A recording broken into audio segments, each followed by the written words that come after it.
ओम शांति। आज परमात्मा के मधुर महावाक्य है कि मीठे बच्चे, अपने स्वीट बाप को याद करो तो तुम सतोप्रधान देवता बन जाएंगे।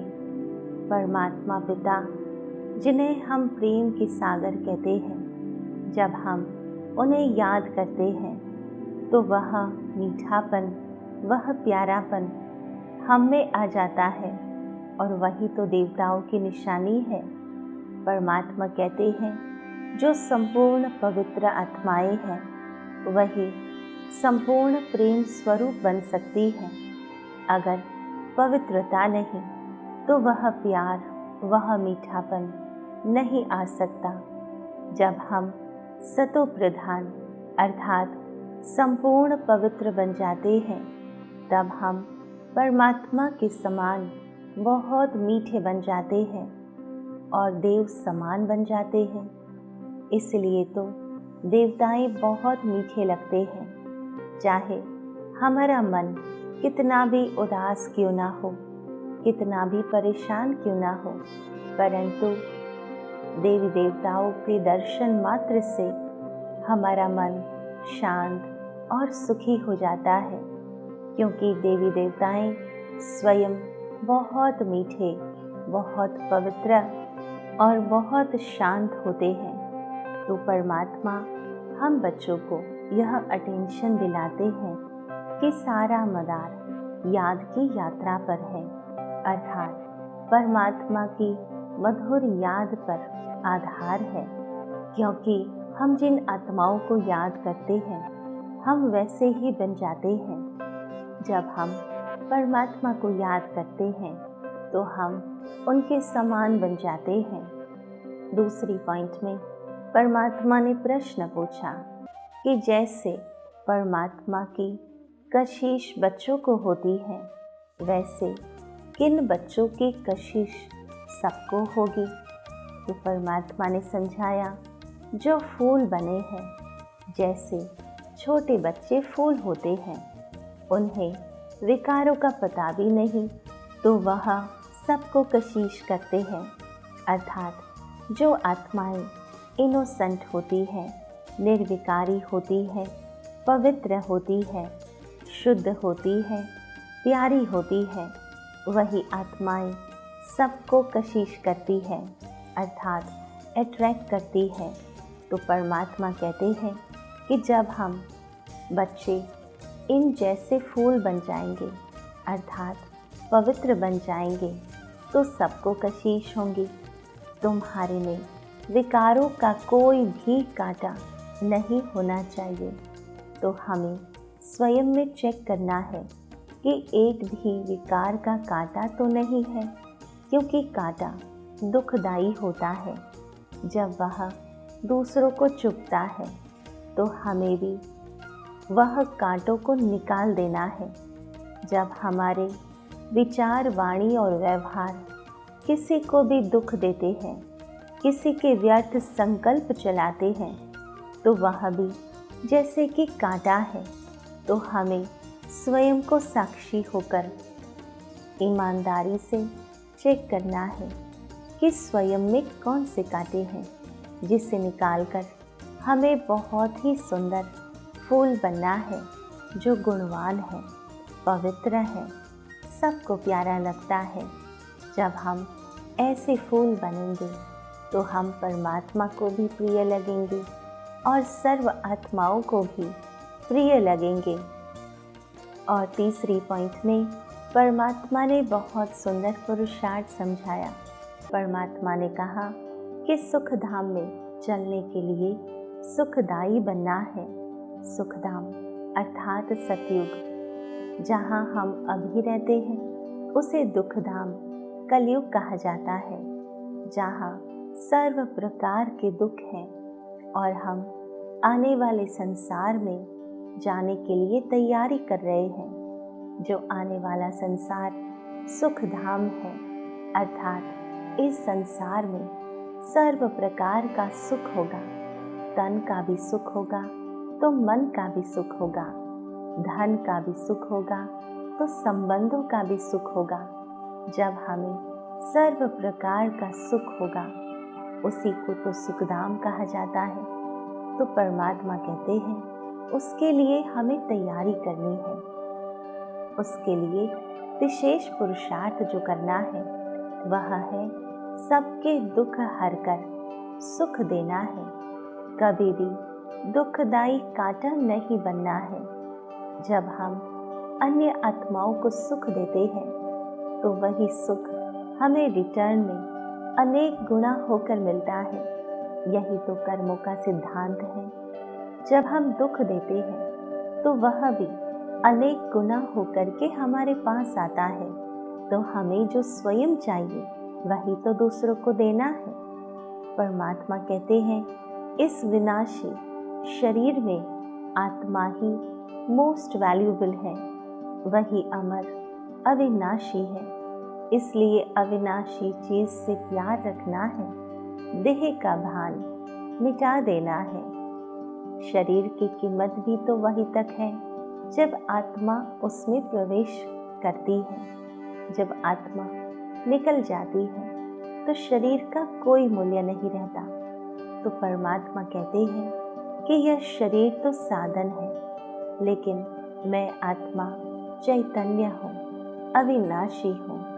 जब हमारा ध्यान आत्मिक उन्नति पर जाएगा, आत्मा को सुंदर बनाने के पीछे जाएगा, आत्मा को धनवान बनाने हेतु जाएगा, तभी तो हम आत्माओं का कल्याण होगा, आत्मा की सद्गति होगी। चौथी पॉइंट में परमात्मा ने वरदान दिया, एक बल एक भरोसे के आधार पर मंजिल को समीप अनुभव करने वाले हिम्मतवान भव। तो परमात्मा ने समझाया कि ऊंची मंजिल पर पहुंचने से पहले आंधी तूफान लगते ही हैं। स्टीमर को पार जाने के बीच भंवर से क्रॉस करना ही पड़ता है। इसलिए जल्दी में घबराओ मत, थको व रुको मत, साथी को साथ रखो तो हर मुश्किल सहज हो जाएंगी। हिम्मतवान बन परमात्मा की मदद के पात्र बने तो कोई भी मंजिल हम प्राप्त कर सकते हैं। इसलिए तो संसार में कहते हैं कि कोई भी व्यक्ति महान ऐसे ही नहीं बनता। बहुत सारी कठिनाइयों को पार करके कोई अपनी मंजिल को प्राप्त करता है, और वही क्षण होता है जब अनेक आत्माएं उन्हें अप्रिशिएट करती हैं। परंतु जब तक वह मंजिल को प्राप्त करने के रास्ते पर होते हैं, तब कोई भी इंसान उन्हें उत्साह नहीं बढ़ाता, उन्हें हिम्मत प्रदान नहीं करता, परंतु उनके उमंग उत्साह को तोड़ने का कार्य करता है। तो हमें किसी को न देख केवल एक परमात्मा के बल पर, परमात्मा के भरोसे पर हमें अपनी मंजिल को प्राप्त करना है। परमात्मा कहते हैं एक बल एक भरोसा, इस पाठ को सदा पक्का रखो तो बीच भंवर से सहज निकल जाएंगे और मंजिल समीप अनुभव होगी, क्योंकि हमारा साथी स्वयं सर्वशक्तिवान परमात्मा है। हर समय जब हम अपने साथी को साथ रखते हैं तो रास्ते में आने वाले कांटे, रास्ते में आने वाले भंवर सब कुछ मिट जाते हैं और हमें सहज अपनी मंजिल मिल जाती है। पांचवी पॉइंट में परमात्मा ने समझाया कि विश्व कल्याणकारी वह है जो प्रकृति सहित हर आत्मा के प्रति शुभ भावना रखते हैं। हम आत्माएं विश्व कल्याणकारी हैं और विश्व में 5 तत्व की प्रकृति भी आती है, तो साथ साथ मनुष्य आत्माएं भी आती हैं। तो हमें दोनों के प्रति शुभ भावना रखनी है, तभी तो हम विश्व कल्याणकारी बनेंगे। यहाँ तक कि कोई कंडीशन ना हो कि आत्माएं अच्छी होंगी तभी हम शुभ भावना रख सकते हैं, परंतु परमात्मा सिखाते हैं कि आत्माएं कैसी भी क्यों ना हो, चाहे वो ग्लानि करने वाली हो, निंदा करने वाली हो, क्रोध करने वाली हो, हमारे लिए अहित सोचने वाली हो, करने वाली हो, परंतु हमें सर्व आत्माओं के प्रति शुभ भावना रखनी है। हमें प्रकृति के 5 तत्वों के प्रति भी बहुत ही श्रेष्ठ संकल्प करने हैं। उनके प्रति भी शुभ भावना रखनी है, जो प्रकृति भी हमें सहयोग दे। तो परमात्मा विशेष रूप से यह 5 बातें हम आत्माओं को समझाई। तो परमात्मा ने आज विशेष रूप से हमें यह 5 बातें समझाई। सर्वप्रथम परमात्मा ने समझाया कि अपने स्वीट परमात्मा को याद करो तो तुम सतो प्रधान देवता बन जाएंगे। सारा मदार याद की यात्रा पर है। दूसरी पॉइंट में परमात्मा ने प्रश्न पूछा कि जैसे परमात्मा की कशिश बच्चों को होती है, वैसे किन बच्चों की कशिश सबको होगी। तो परमात्मा ने समझाया कि जो फूल बने हैं, जैसे छोटे बच्चे फूल होते हैं, उन्हें विकारों का पता भी नहीं, तो वह सबको कशिश करते हैं ना।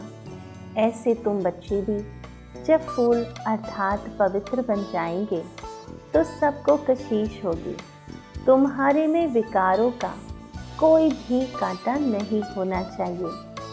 तीसरी पॉइंट में परमात्मा ने पुरुषार्थ समझाया कि सुखधाम में चलने के लिए सुखदाई बनना है, सबके दुख हर कर सुख देना है, कभी भी दुखदाई कांटा नहीं बनना है। इस विनाशी शरीर में आत्मा ही मोस्ट वैल्यूबल है, वही अमर अविनाशी है। इसलिए अविनाशी चीज से प्यार रखना है, देह का भान मिटा देना है। चौथी पॉइंट में परमात्मा ने वरदान दिया, एक बल एक भरोसे के आधार पर मंजिल को समीप अनुभव करने वाले हिम्मतवान भव। और पांचवी पॉइंट में समझाया कि विश्व कल्याणकारी वह है जो प्रकृति सहित हर आत्मा के प्रति शुभ भावना रखते हैं। तो आओ चलते हैं अनुभूति की ओर। ओम शांति। मैं आत्मा परमात्मा पिता की संतान, परमात्मा के समान बहुत मीठी प्यारी हूँ। परमात्मा ने आकर के मुझ आत्मा को ज्ञान दिया, समझ दी कि विकार कैसे दुखदाई कांटे हैं।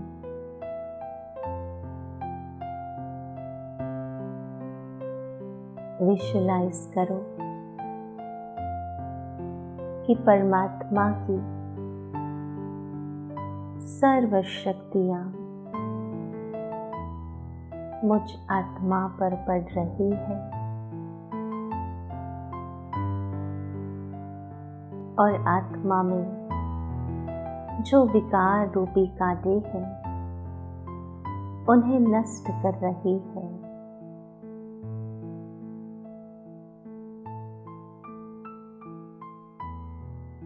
धीरे धीरे मैं आत्मा सतो प्रधान बनती जाती हूँ, शुद्ध बनती जाती हूँ, सुखदाई बनती जाती हूँ।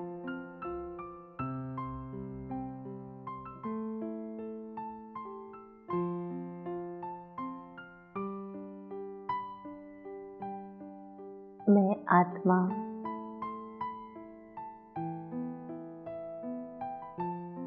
सर्व आत्माओं के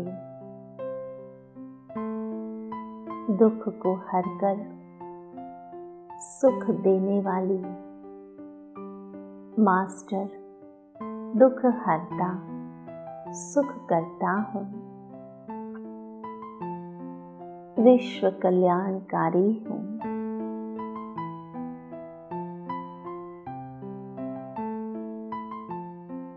सर्व आत्माएं और प्रकृति के प्रति शुभ भावना रखने वाली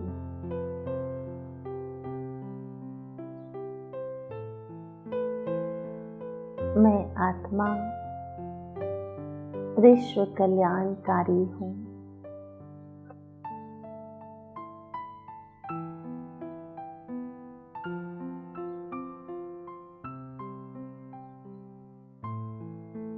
परमात्मा पिता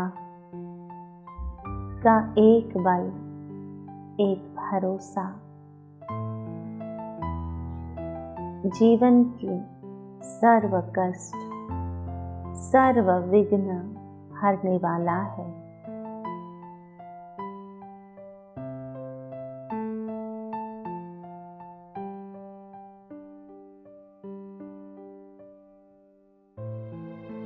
विजुअलाइज करो कि मैं आत्मा अपने मंजिल पर पहुंच चुकी हूँ, परमात्मा के साथ से।